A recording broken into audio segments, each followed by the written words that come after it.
Hi, Daniel with DanielParsonsMinistry.com. Today's Life Journal Bible reading plan will cover in the Old Testament 2 Samuel uh, chapters 13 and 14 and Matthew 24. And this is the 7th of May readings. And so the New King James Version, 2 Samuel 13, Amnon and Tamar. After this, Absalom, the son of David, had a lovely sister whose name was Tamar, and Amnon, the son of David, loved her. Amnon was so distressed over his sister Tamar that he became sick, for she was a virgin, and it was improper for Amnon to do anything to her. But Amnon had a friend whose name was Jonadab, the son of Shimei, David's brother. Now Jonadab was a very crafty man, and he said to him, "Why are you, the king's son, becoming thinner day after day? Will you not tell me?" Amnon said to him, "I love Tamar, my brother Absalom's sister." So Jonadab said to him, "Lie down on your bed and pretend to be ill. And when your father comes to see you, say to him, 'Please let my sister Tamar come and give me food and prepare the food in my sight, that I may see it and eat it from her hand.'" Then Amnon lay down and pretended to be ill. And when the king came to see him, Amnon said to the king, "Please let Tamar, my sister, come and make a couple of cakes for me in my sight, that I may eat from her hand." And David sent home to Tamar, saying, "Now go to your brother Amnon's house and prepare food for him." So Tamar went to her brother Amnon's house, and he was lying down. Then she took flour and kneaded it, made cakes in his sight, and baked the cakes. And she took the pan and placed them out before him, but he refused to eat. Then Amnon said, "Has everyone go out from me?" And they all went out from him. Then Amnon said to Tamar, "Bring the food into the bedroom, that I may eat from your hand." And Tamar took the cakes which she had made and brought them to Amnon, her brother, in the bedroom. Now when she had brought them to him to eat, he took hold of her and said to her, "Come lie with me, my sister."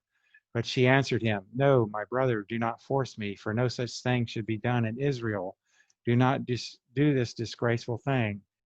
And I, where could I take my shame? And as for you, you would be like one of the fools in Israel. Now therefore, please speak to the king, for he will not withhold me from you." However, he would not heed her voice, and being stronger than she, he forced her and lay with her. Then Amnon hated her exceedingly, so that the hatred with which he hated her was greater than the love with which he had loved her. And Amnon said to her, "Arise, be gone." So she said to him, "No, indeed, this evil of sending me away is worse than the other that you did to me." But he would not listen to her. Then he called his servant who attended him, said, "Here, put this woman out, away from me, and bolt the door behind her." Now she had on a robe of many colors, for the king's virgin daughters wore such apparel. And his servant put her out and bolted the door behind her. Then Tamar put ashes on her head and tore her robe of many colors that was on her, and laid her hand on her head and went away crying bitterly. And Absalom, her brother, said to her, "Has Amnon, your brother, been with you? But now hold your peace, my sister. He is your brother. Do not take this thing to heart." So Tamar remained desolate in her brother Absalom's house. But when King David heard of all these things, he was very angry. And Absalom spoke to his brother Amnon, neither good nor bad, for Absalom hated Amnon because he had forced his sister Tamar. Absalom murders Amnon. And it came to pass after 2 full years that Absalom had sheep shearers in Baal Hazor, which is near Ephraim. So Absalom invited all the king's sons. Then Absalom came to the king and said, "Kindly note, your servant has sheep shearers. Please let the king and his servants go with your servant." But the king said to Absalom, "No, my son, let us not all go down now, lest we be a burden to you." Then he urged him, but he would not go, and he blessed him. Then Absalom said, "If not, please let my brother Amnon go with us." And the king said to him, "Why should he go with you?" But Absalom urged him. So he let Amnon and all the king's sons go with him. Now Absalom had commanded his servants, saying, "Watch now, when Amnon's heart is merry with wine, and when I say to you, 'Strike Amnon,' then kill him. Do not be afraid. Have I not commanded you? Be courageous and valiant." So the servants of Absalom did to Amnon as Absalom had commanded. Then all the king's sons arose, and each one got on his mule and fled. And it came to pass, while they were on the way, that news came to David, saying, Absalom has killed all the king's sons, and not one of them is left. So the king arose and tore his garments and lay on the ground, and all his servants stood by with their clothes torn. Then Jonadab, the son of Shimeah, David's brother, answered and said, Let not my lord suppose they have killed all the young men, the king's sons, for only Amnon is dead. For by the command of Absalom, this has been determined from the day that he forced his sister Tamar. Now therefore, let not my lord the king take the thing to his heart to think that all the king's sons are dead, for only Amnon is dead. Absalom flees to Geshur. Then Absalom fled, and the young man who was keeping watch lifted his eyes and looked, and there many people were coming from the road on the hillside behind him. And Jonadab said to the king, Look, the king's sons are coming. As your servant said, so it is. So it was, as soon as he had finished speaking, that the king's sons indeed came, and they lifted up their voice and wept. Also the king and all his servants wept very bitterly. But Absalom fled and went to Talmai, the son of Ammihud, the king of Geshur, and David mourned for his son every day. So Absalom fled and went to Geshur and was there 3 years. And King David longed to go to Absalom, for he had been comforted concerning Amnon because he was dead.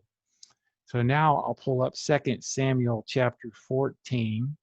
As I do, we've got hundreds of spiritual messages on my blog, danielparsonsministry.com.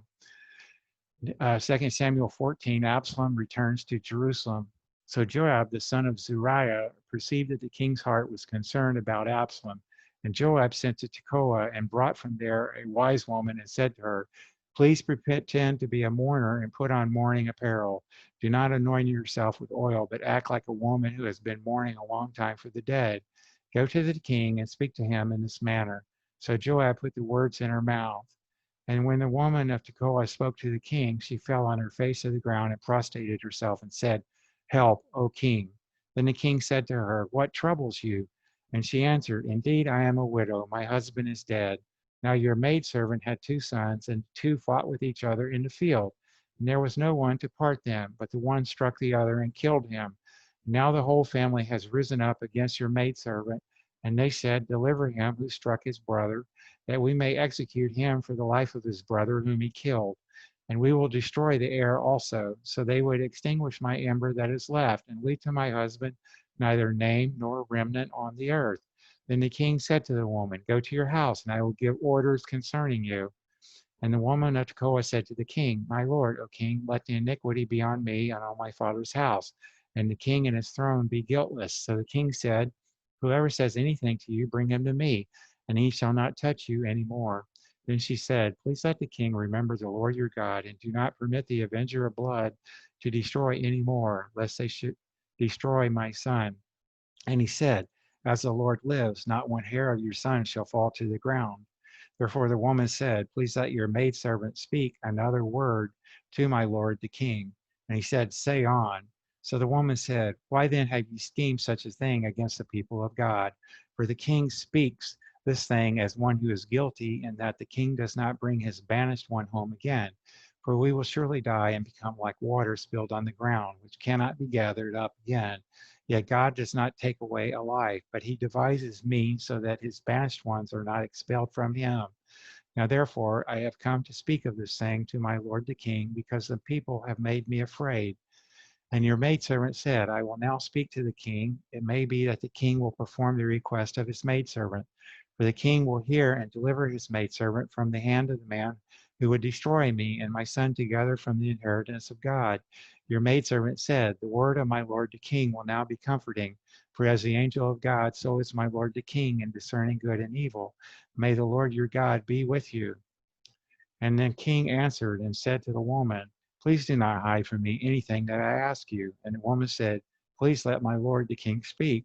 So the king said, Is the hand of Joab with you in all this? And the woman answered and said, As you live, my lord the king, no one can turn the right hand or to the left from anything that my lord the king has spoken. For your servant Joab commanded me, and he put all these words in the mouth of your maidservant. To bring about this change of affairs, your servant Joab has done this thing, but my Lord is wise, according to the wisdom of the angel of God, to know everything that is in the earth. And the king said to Joab, All right, I have granted this thing. Go therefore, bring back the young man, Absalom. And Joab fell to the ground on his face and bowed himself and thanked the king. And Joab said, Today your servant knows that I have found favor in your sight, my lord, O king, and that the king has fulfilled the request of his servant. So Joab arose and went to Geshur and brought Absalom to Jerusalem. And the king said, Let him return to his own house, but do not let him see my face. So Absalom returned to his own house, but did not see the king's face. David forgives Absalom.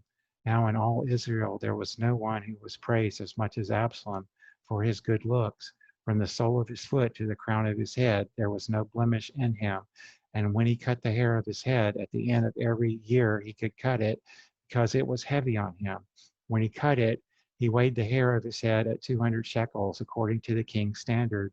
To Absalom were born 3 sons and 1 daughter, whose name was Tamar. She was a woman of beautiful appearance. And Absalom dwelt 2 full years in Jerusalem, but did not see the king's face. Therefore Absalom sent for Joab to send him to the king, but he would not come to him. And when he sent again the second time, he would not come. So he said to his servant, See, Joab's field is near mine, and he has barley there. Go and set it on fire. And Absalom's servants set the field on fire. Then Joab arose and came to Absalom's house and said to him, Why have your servants set my field on fire? And Absalom answered,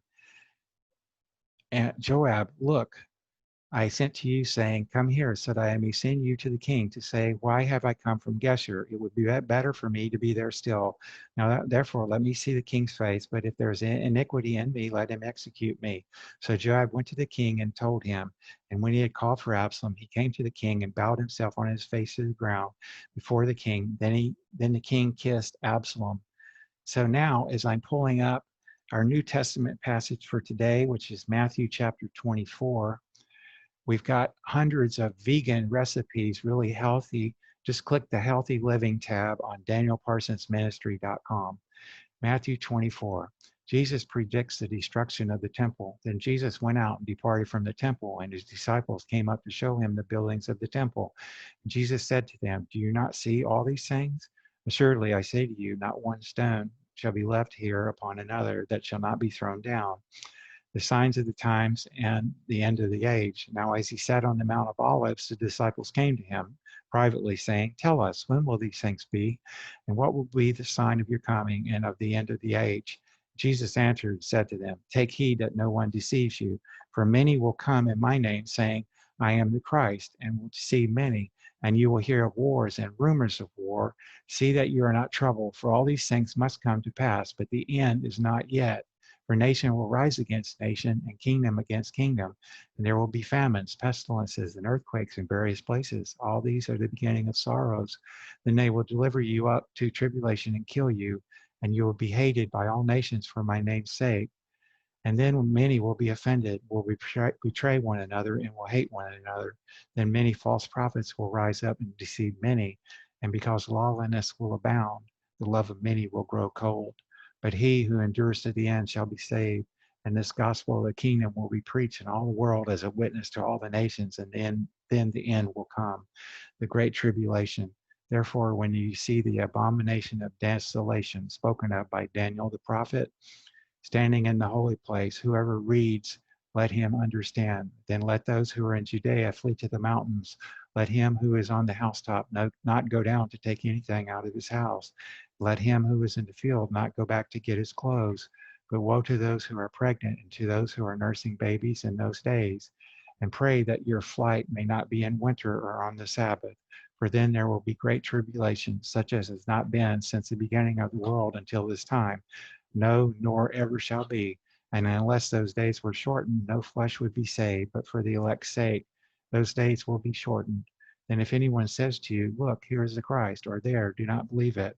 For false Christs and false prophets will rise and show great signs and wonders to deceive, if possible, even the elect. See, I have told you beforehand. Therefore, if they say to you, Look, he is in the desert, do not go out. Or look, he is in the inner rooms, do not believe it. For as the lightning comes from the east and flashes to the west, so also will the coming of the Son of Man be. For whenever the carcass is, there the eagles will be gathered together. The coming of the Son of Man. Immediately after the tribulation of those days, the sun will be darkened, and the moon will not give its light. The stars will fall from heaven, and the powers of the heavens will be shaken. Then the sign of the Son of Man will appear in heaven. Then all the tribes of the earth will mourn, and they will see the Son of Man coming on the clouds of heaven with power and great glory. And he will send his angels with a great sound of a trumpet, and they will gather together his elect from the four winds and from one end of heaven to the other. The parable of the fig tree. Now learn this parable from the fig tree. When its branch has already become tender and puts forth leaves, you know that summer is near. So you also, when you see all these things, know that it is near at the doors. Assuredly, I say to you, this generation will by no means pass away till all these things take place. Heaven and earth will pass away, but my words will by no means pass away. No one knows the day or hour, but of that day and hour no one knows, not even the angels of heaven, but my Father only. But as the days of Noah were, so also will the coming of the Son of Man be. For as in the days before the flood, they were eating and drinking, marrying and giving in marriage, until the day that Noah entered the ark, and did not know until the flood came and took them all away. So also will the coming of the Son of Man be. Then two men will be in the field, one will be taken and the other left. Two women will be grinding at the mill, and one will be taken and the other left. Watch therefore, for you do not know what hour your Lord is coming. But I know this, that if the master of the house had known what hour the thief would come, he would have watched and not allowed his house to be broken into. Therefore, you also be ready, for the Son of Man is coming at an hour you did not expect. The faithful servant and the evil servant. Who then is a faithful and wise servant, whom his master made ruler over his household to give them food in due season? Blessed is that servant whom his master, when he comes, will find so doing. Surely I say to you that he will make him ruler over all his goods. But if that evil servant says in his heart, my master is delaying his coming, and begins to beat his fellow servants and to eat and drink with the drunkards, the master of that servant will come on a day when he's not looking for him, and an hour that he's not aware of, and will cut him in two and appoint with him his portion with the hypocrites. There shall be weeping and gnashing of teeth. And that's the end of today's Bible reading, my friends. Please subscribe to my YouTube channel. Just search for Daniel Parsons Ministry. Bye for now.